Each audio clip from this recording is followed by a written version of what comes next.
बैठक हुई है all India action committee for Buddhist personal law को लेकर, और आप इसके अध्यक्ष भी हैं, और आपके नेतृत्व में आपके सामने ये जो आज एक कार्यक्रम हुआ है, और इसके ऊपर थोड़ा सा प्रकाश है। देखिए, ऑल इंडिया एक्शन कमेटी जो बुद्धिस्ट पर्सनल लॉ है, वो बौद्धों की विभिन्न समस्याओं को लेकर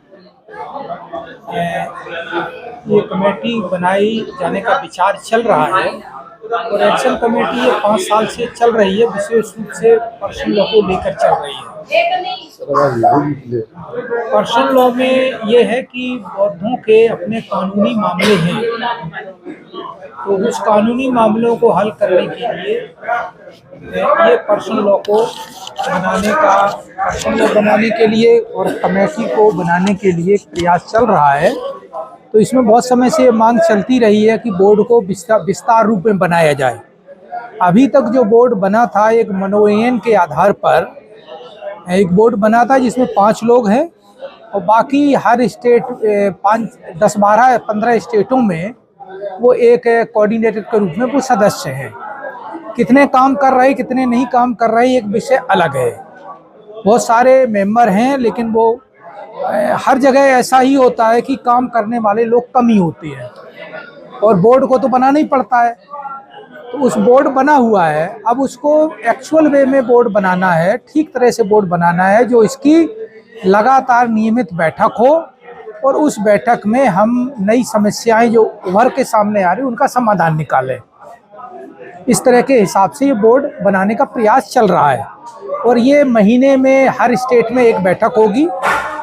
विशेष रूप से मुझे या कुछ प्रमुख लोगों को जाना पड़ेगा, और वहाँ से ऐसे लोगों को सर्च करके लाना है, समझना है, जो बोर्ड में वास्तव में काम कर सकते हैं, और फिर इसके बाद जो ठीक से बोर्ड बने और वो समस्याओं का समाधान निकाले। हाँ सर, जैसे बात की जाए पूरे देश की आज राष्ट्रीय बैठक लिखा है, तो किस किस प्रांत से पहुंचे हैं? अभी तो यहाँ से शुरुआत की गई है, ये पहला यहाँ शुरुआत की गई है, और इसके बाद अगस्त में महाराष्ट्र में बैठक होगी। तो नागपुर, अमरावती के आसपास कुछ मीटिंग लगाई गई हैं, तो उनमें से कुछ लोगों को जांच करके निकाला जाएगा कि कौन लोग बोर्ड में काम कर सकते हैं। इसके बाद कलकत्ता में बैठक होगी, तो कलकत्ता में भी हम लोग कोशिश करेंगे कि वहाँ से भी कुछ लोगों को मेंबर जोड़ा जाए, ऐसा होगा। और इसके बाद हम अन्य स्टेट में फिर जाएंगे, अन्य स्टेट को भी देखेंगे। कोई बात इसी तरह होनी चाहिए दिल्ली की। हाँ, अब उसमें बात ये है कि कुछ लोग ये कहते हैं कि all India action committee board है, और प्लस बहुत चालू कर आगे की क्या रणनीति है, आगे और क्या करना है? आगे रणनीति ये है कि पर्सनल लॉ बोर्ड होता क्या चीज़, एक तो विषय ये आता है, तीसरा ये होता है कि पर्सनल लॉ क्या होता है, ये 2 बातें हैं। तो पर्सनल लॉ वो है जो बौद्धों के विभिन्न मसलों पर अपनी राय दे और उसकी कानूनी मान्यता दिलाए। तो उनमें कौन कौन सी है मान्यता है? एक तो बौद्ध दर्शन, हमारा एक दर्शन साबित हो कि ये बौद्ध दर्शन ये होता है, या बौद्ध धर्म की व्यवस्था ये होती है, एक तो ये है। तीसरा उसका ये है कि उसकी जो बोर्ड की मान्यता हो। तीसरा है कि जो व्यवहार शादी होते हैं, संस्कार होते हैं, उसकी मान्यता हो।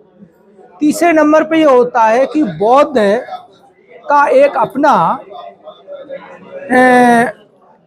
उत्तराधिकार कानून हो, बौद्धों का एक अपना उत्तराधिकार कानून हो, कि मान लीजिए कि एक परिवार है और एक परिवार बौद्ध धर्म को छोड़ करके हिंदू धर्म ग्रहण कर ले, तो प्रश्न होगा उसकी प्रॉपर्टी पे क्या अधिकार होगा, एक मामला आता है। दूसरा मामला ये आता है कि दत्तक कानून होता है, कि एडॉप्शन एक्ट होता है।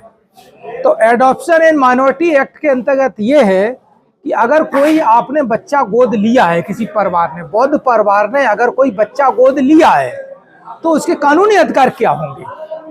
तो इन सब बातों को लेकर के ये बौद्ध पर्सनल लॉ में सारा मेंटेन करना है। तीसरा, हर धर्म की एक अपनी भाषा होती है, तो हर धर्म की भाषा में बौद्धों की भाषा क्या होगी, क्योंकि आप मुस्लिम धर्म में जाएंगे तो उनकी उर्दू भाषा है, क्रिश्चियन से जाएंगे तो उसमें अंग्रेजी भाषा है, तीसरा हिंदू धर्म में जाएंगे तो उनकी संस्कृत भाषा है, सिख धर्म में जाएंगे तो उनकी पंजाबी भाषा है।